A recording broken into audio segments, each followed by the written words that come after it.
Welcome to the SEO.co Search Engine Optimization Podcast. Digital marketing essentials and next level tactics. From offsite and on-site optimization to persuasive selling and everything in between. You'll learn actionable tips on what it takes to outright and outrank your competition. Now, here's your host, Timothy Carter.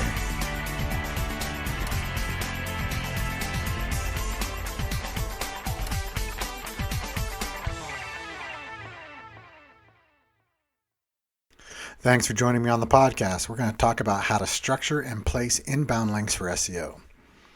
External links are one of the most important factors for determining the authoritative strength and therefore rank of a given page on the web. Internal links, which exist on your own domain and point to pages within that domain, do pass some value and also make it easier for the search engines to properly categorize and understand the layout of your site. But external links are far more valuable because they're considered to be, third-party votes, as it were. Unfortunately, the process isn't as simple as accumulating as many external links as possible. To avoid and take action against web spammers, Google has a strict and complex series of rules, around what constitutes, a good link. As these rules have become more complex over the years, some SEO experts and business owners have chosen, in my opinion, wrongly, to avoid link building entirely. Though for most of us, the strategy, remains, a very fruitful and necessary part of business for long-term ranking visibility. And the source of the link, it matters greatly, and it gets a lot of attention.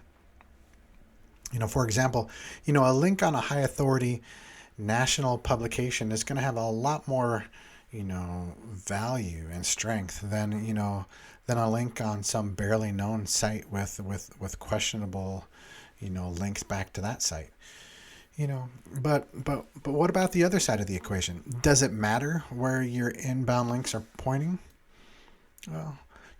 What makes a link valuable?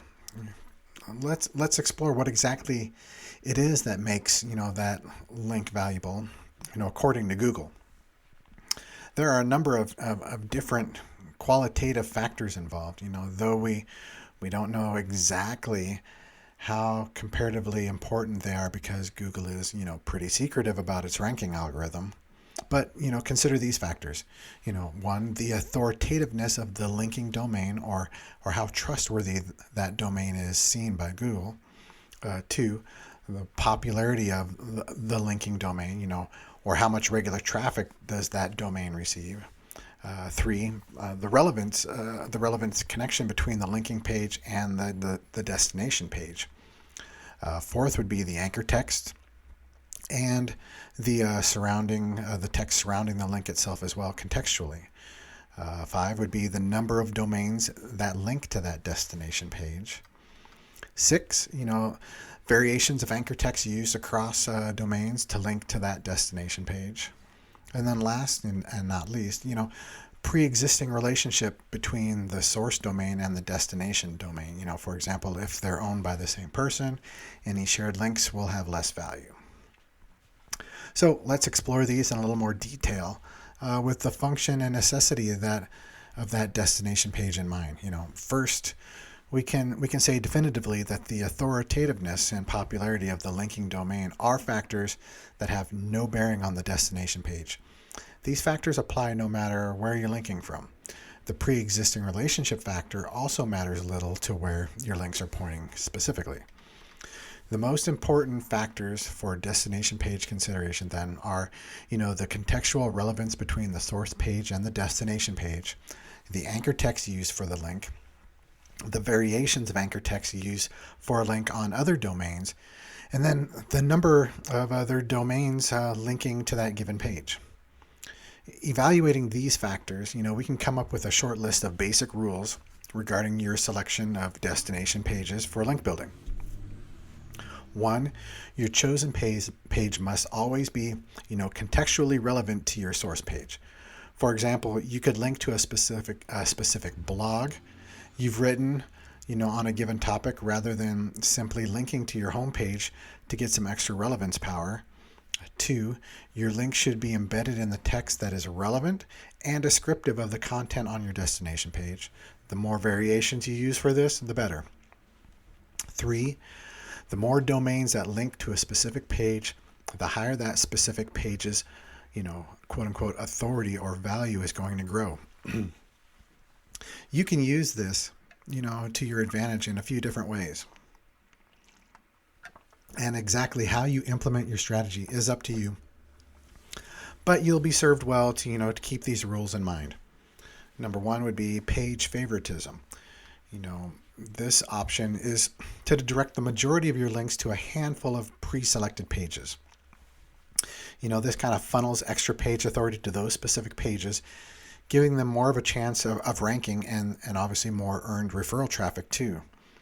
Once you've selected your specific pages, you can then pre-select sources that are relevant to those pages and allocate most of your time towards supporting them with new domains linking back to it.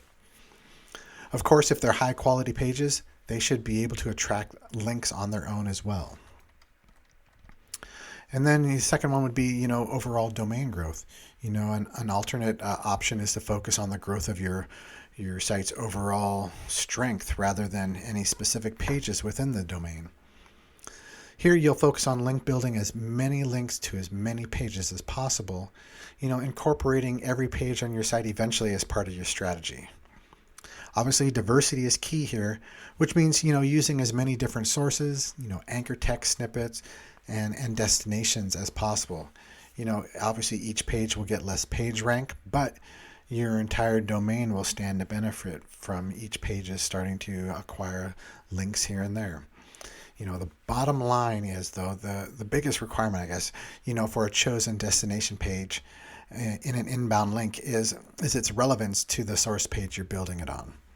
Beyond that, the pages you choose to link to are up to your strategic vision and what you're hoping your page and your site will rank for ideally for the targeted keyword phrases and questions that your ideal customers would be doing a search for. If you want to focus your strategy on building overall domain strength, it's a good idea to diversify the destination pages you use throughout your strategy, possibly emphasizing route navigation pages like your home page, your services page.